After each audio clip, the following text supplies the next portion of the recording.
Ya adaş, kaçangıcım işte yürse deymen. İşinmi bir yak badiligine.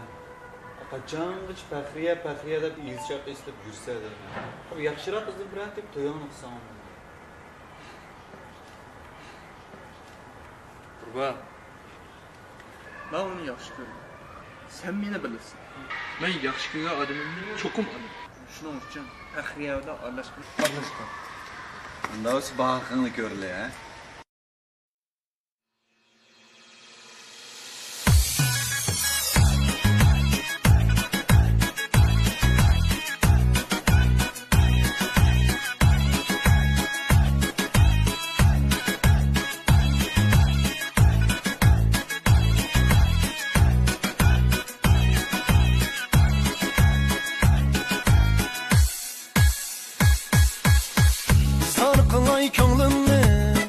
Yaşlıq bana yaraşqan Rədd qılmığın söygümni Arlaşqının varlaşqan Sarqılay könlümni Yaşlıq bana yaraşqan Rədd qılmığın söygümni Arlaşqının varlaşqan